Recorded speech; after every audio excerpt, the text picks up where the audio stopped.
Hi YouTube. So you're not in the Pleb Tavern, you're in my kitchen, in the corner of my kitchen. So welcome to part 3 of the Lager 40 pint brewing series. There's a reason you're in my kitchen, which I'll explain. So I left part 2 saying how brilliant these things was. Inkbird temperature control systems, thermometers, whatever you want to call them. Since then I've been in dispute with these people, and I'll tell you why. So when I left the 40 pints was in the brewing cabinet. I'd already used this, I had no reason to distrust it, and I set it to 18 and 20 degrees to keep it at the optimum temperature for brewing. That should have been for 4 to 6 days. I left it probably 8 days, I think. My fault, I didn't check on it, make sure it was still bubbling away, make sure it's still fermenting. So I'll just put this down. What happened was, after 8 days I think it was, I took it out, and because I'd moved it out of the brewing cabinet, I left it on one of the tables in the bar, and I was watching some YouTube videos, and I just happened to look over my shoulder, and what I noticed was, I knew it was cold in the bar, and it was probably about 15 degrees in the bar, but the display on this, which I left plugged in, was showing 32 degrees, and it definitely wasn't 32 degrees. I then did a test. I got the thermometer out the cupboard here, actually, what we use for the kids when they're not feeling so well, and I used the thermometer out of this. So I basically just held them both in my hands, and the temperature of me should have been in between 36 and 37 degrees. The children's thermometer was 36.4 degrees, and the thermometer from the Inkbird thermometer was 45 degrees. Obviously not working. So since then I've been in dispute with them. I'll just say, so in the brewing cabinet, instead of being at the optimum temperature, this was probably at 4, 5, top 6 degrees in the brewing cabinet. I did the calculation. So I think I've saved it, but only pure luck. So I've been in dispute with them, I've been talking, emailing back and forth to them. What they wanted me to do is, reading the forums online, they're saying that this is a design fault, the thermometer. So you can just see on the stainless steel thermometer. So what the forums are saying is that that is a design fault, and all the ones they're sending out now are rubber or plastic. So speaking to Inkbird over email, they wanted to send me one of them with instructions of how to fit it. It's still within warranty, I only bought it in May, and to do it you've got to open all this up. There's wiring inside. You've got to take the wiring out, which is soldered. They're asking you to cut it and either use tape to put it back on, or soldering and things like that, and I'm perfectly capable of doing things like that, but I didn't think it was right. I didn't think it was fair. They was using me to investigate the root cause and see if it was the probe. They was going to send me a probe, and then if it wasn't that and they didn't know it was that, then they might give me a new system or refund. So I basically said, no, not having that. I don't think it's fair for me to be part of your root cause analysis. I don't think it's fair for me to for you to ask me to do this. So back and forth. Anyway, today they've accepted that they're in the wrong, and they're going to send me a full new unit. I don't know what's wrong with this one. I'll probably just bin it, to be honest. It might be the probe. I'm sure that on Amazon you can get the probes for £3. But I've lost confidence in it now, to be honest. But they're going to send me another one. I might purchase a different model. So anyway, getting back to this. What I did then, because this was on 5-6 degrees, I've brought it in the house and it's been sitting here annoying the missus since then. So when I put it here, within 6 hours it started fermenting, it started bubbling, and it has been for 6 days. So I think it's fine. It's gone a lot lighter, which I expected it to. It now looks like lager, and it's now stopped fermenting. So we're now at the point where I should have been last week down there doing 0.3.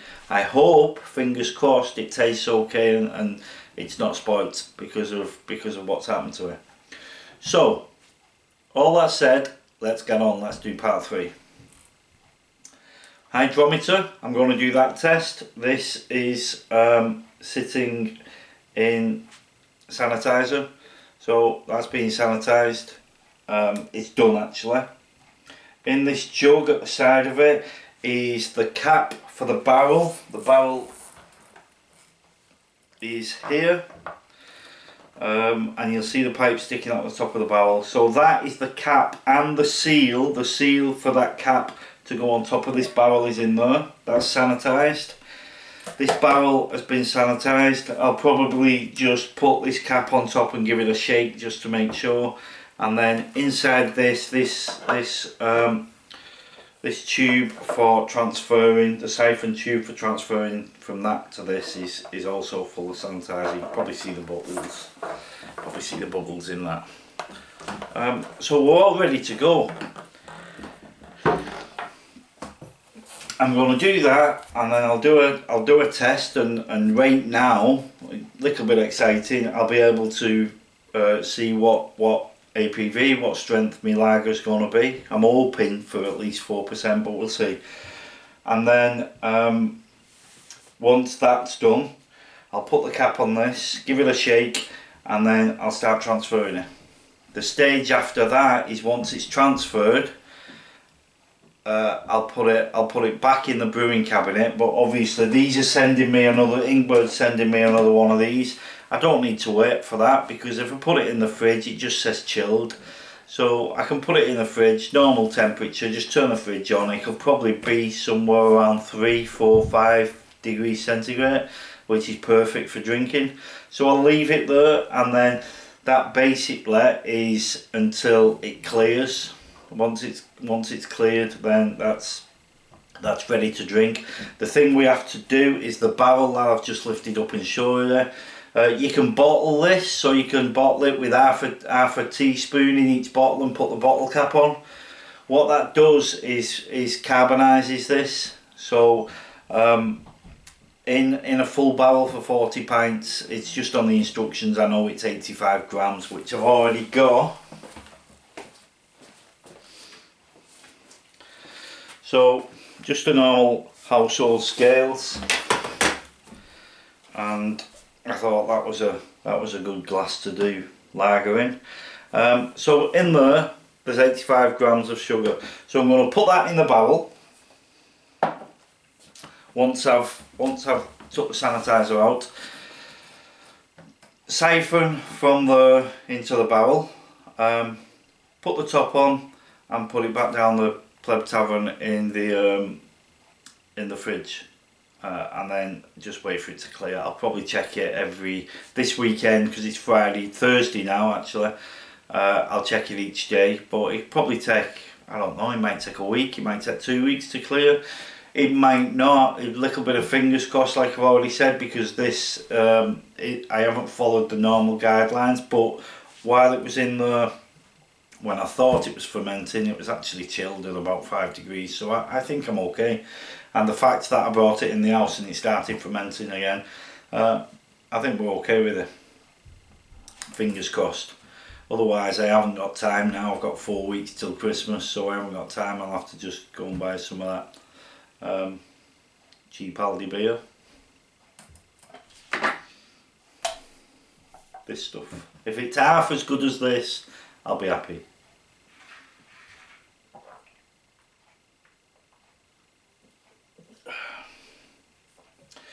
So I'm going to do all this, and then I'll come back to you when I'm ready for siphoning. And the barrel will be on the floor. It needs to be higher up, so I'll put the pipe in this, siphon it, get it going, put it in there, and then when you do it, I'll show you now actually. can get it out.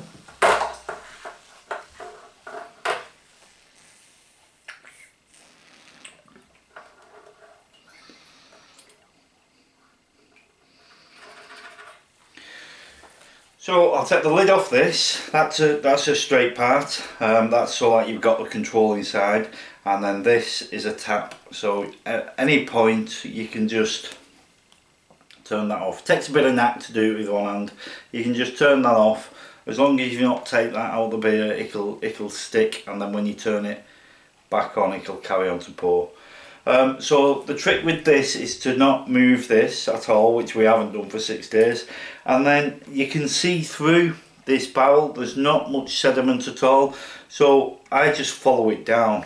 Let me just turn that on and show you a little bit. So I'll just follow the level down as I'm siphoning it, and as the level of the beer goes down, I'll just follow it down slowly. And then it's up to you. Go as low or as close to the edge as you feel. It's not going to harm anything, because if you get a bit of sediment in the barrel, it doesn't really matter that much. Because the tap on the barrel, I need to put that, I can't put that down. So you'd probably see the tap on the barrel is a little bit higher than the bottom of the barrel. So if you do get sediment in, it's not gonna pour the sediment into your pint glass.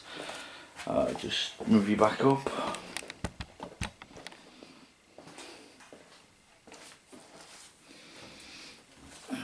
So yeah, that's where we are. I'm going to do all that, and then I'll probably bring you back once I've read how strong the beer is, and then we'll transfer into the barrel, and then that's the last stage. We just wait for it to clear, and then we can taste it. Starting gravity that I did on part 2. I'll just find it. I noted it down. Was 1038. I don't know if you can see that. See where I've written start. 1038. And then this, if you can see it, I'm going to try my best. I'm hoping that you can see that. So what you do with these is tap it down a little bit, make sure that there's no bubbles on it, and then spin it. This makes sure that if there is any carbonation in there, that it doesn't grip to the hydrometer, which is a calibrated piece of kit, and give you the wrong reading. So if it stops where I want it to, which it's not done, so you can see there, that is where I started, 1.038, and I'm finishing on, there's 10, just leave go, yep, 1.007. So then the calculation, I'll put it up on screen. So what you do there is you basically do the starting gravity. I've got a calculator in my hand, see I'm doing it here. Is 1038, which is what we started on, minus 1007 equals 31.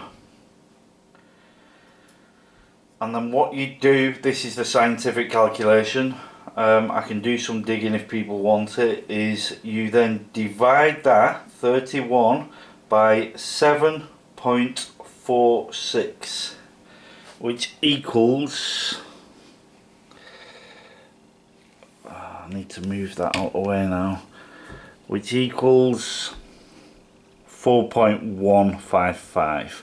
And then because of the sugar I'm putting in the barrel, you add to that plus 0.5, and that's the average of the specific gravity that you add into it by adding sugar now in the barrel, which equals And my beer, once it's cleared, should be 4.65 alcohol by volume.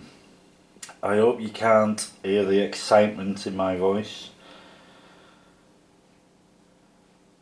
But that's very good. I'll just come back to you now, 1 minute. So, there you go. If you can't see that, 4.65, which you always round up, 4.7, or let's call it 4.6. Let's round it down. So the alcohol that I have brewed, I'm hoping this all goes well and it tastes okay because of the hiccup I had, is 4.6%. If this tastes okay, then I'm more than made up. If this tastes okay, I'm probably going to brew it at the same time, hold it at 5 degrees centigrade before I do the fermentation.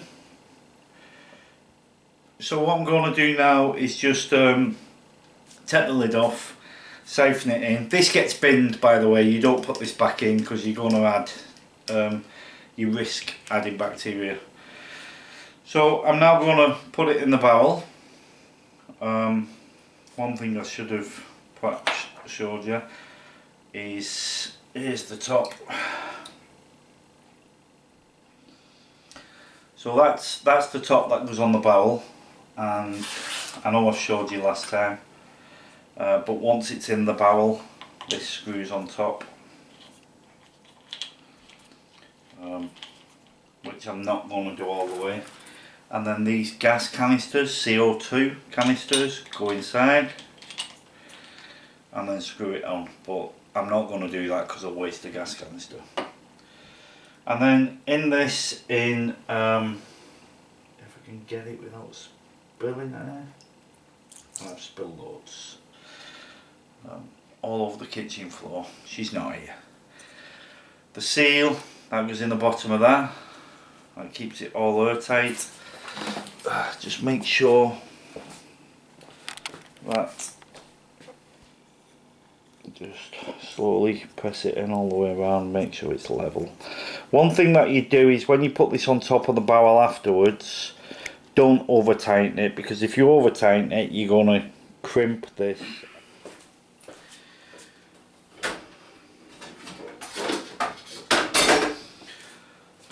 So next step is transferring, let me just turn you around so that I can see what you can see, is transferring from this into the barrel. I've had to put the barrel on a little step stool because otherwise you wouldn't have been able to see the beer and the barrel. First thing is literally 85 grams of sugar. That geezer licking his lips, just pour it in. No other way of doing it, just pour it straight in. Then what we do is take the lid off this as carefully as possible. Discard that, do anything with that now. And then, there we go. Open the tap and let's start it going. Give it a little, excuse me, give it a little suck to get it going.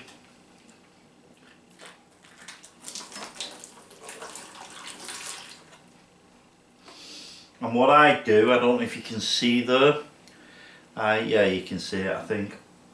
I press the end of this straight bit against the side of the barrel just to check where I'm up to. You can go as high or as low as you want, but I tend to stay away from the bottom.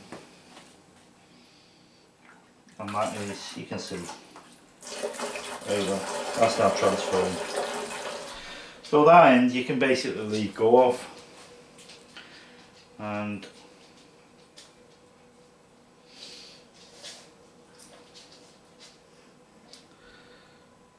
there we go.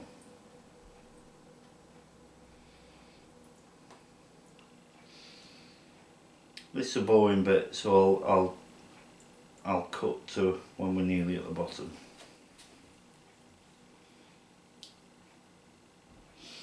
Just coming down to 15 litres. Still going, I think. Yep. Okay, we're on about 14 litres now. This is the purple one. Hello. So, part 3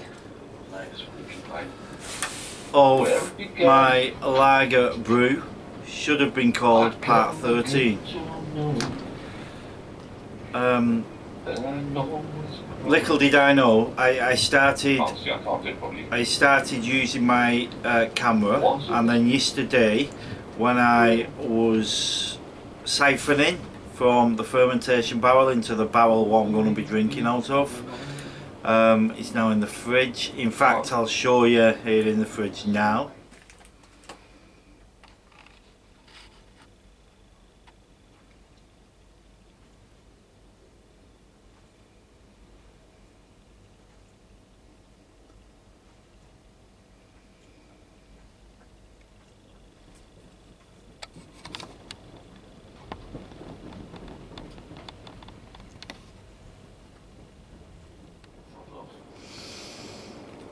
Okay, so from where you last saw until now, the camera started packing in.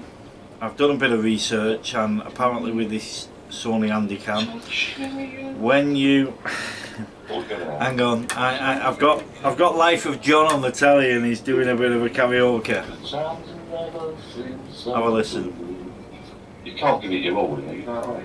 Can you hear that?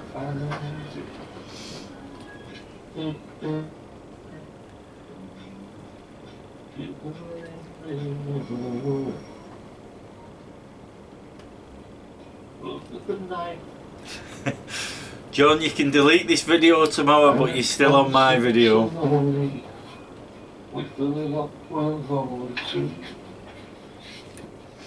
Okay, I'll turn you off. You can't really sort, you know, you've got these songs here, you've got. Okay, so started siphoning, and the camera kept cutting out, so I did a bit of research, and apparently with the Handycam, whenever you transfer your videos onto your laptop or your computer, and then with the memory card, and then start using it again as a camcorder, you have to format the card inside the camcorder for it to work properly. I didn't know this, so every time I tried to record something, it kept failing. I've only done it once because the card I've got inside it is a 64GB. So now that that's done, it's all sorted. But we've just missed that last 14 litres of the siphoning in. It's in the fridge now, as you've just seen, and yeah, we're ready to go. The next video will be tasting, live tasting, or a recorded video, I don't know. So please just make sure you subscribe and like the video. If you click the notification bell, it'll let you know when part 4 is up, because that's the one where the beer's finished basically, and then I'll be doing a wine, I think, afterwards. I said a few weeks ago that I was going to do the Ridge Monkey. It's knocking about here somewhere. I was going to do a Ridge Monkey video. I started it. I've got a scene of me walking towards the Ridge Monkey in my garden, and a view of the Ridge Monkey, and then the missus was behind the camera feeding our local squirrel, and it bit her, so I had to knock that on the head and take her for a tetanus jab. So yeah, it's all fun and games. So please subscribe to the channel and click the notifications bell, and then you'll know when part 4's on. Fill your boots. Back to John. I don't know if he's still singing. See you, people.